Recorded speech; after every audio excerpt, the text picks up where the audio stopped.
there, bro. Now we're golden. Okay, go. Beautiful. Make sure the joints line up.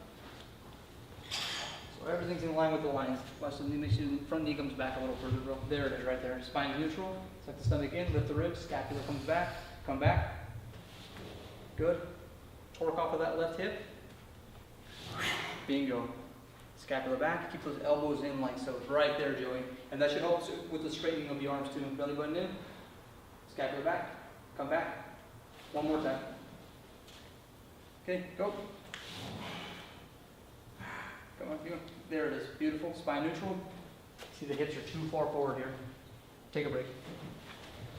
So that's what it is. The reason that it's so difficult is because we're conditioning out of a behavior. Yeah. Your body has had an inclination of going into like compensation with muscle groups that aren't necessarily the most effective. And so if it's gone into this before, now you're not using the whole kinetic web of everything like that, right? So I could have you doing that rotation with just poor mechanics, and you'd probably go in there for 15 repetitions. But since you're correcting everything, especially having those electrodes on there, now we're reintegrating. We're forcing the obliques to activate. We're forcing the thoracic spine to activate, and that's why it's becoming so exhausting, because for every muscle that you're contracting, there's an opposite that's elongating. You feel what I'm saying? Totally. Okay, let's do the other side. So you're battling your own restrictions every time you go into this, on top of the movement the weight that you're moving in the external environment. Spine neutral, there it is. Thoracic is an extension. Just keep those elbows in nice and tight. Scapula comes back, beautiful. See right there, we're in pretty good position. Okay, good. And we rotate. Nice, Joey. Back, scapula's back. Beautiful, dude. Come back. Go. Nice. Hips back on the right side. Beautiful. Come back. Go. Keep going, keep going. Bend that left knee a little bit more. Hinge the right hip back. Spine neutral. Scapula back. We'll go one more time. And go. Yeah. Scapula back. Belly button in. And break.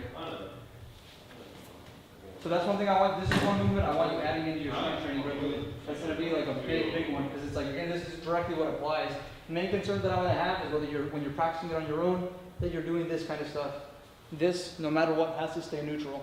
Because then if that stays neutral, then I can start using that oblique activation to start propelling all of my movements, which is going to be crucial, because if you're slipping the punch, guess what you're using? You slip the punch? Exactly. With it, whatever. If you're throwing a counter, or you want to throw a punch, initiate another head movement. If you're throwing a kick, it's the same thing, right? It's this old rotation that's going to determine how efficient the strikes are going to be. So the more that we can master that, the better off you're going to move.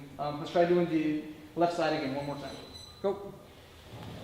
Beautiful. Okay, come back. How'd that feel? Easier this time? Yeah, easy. Good.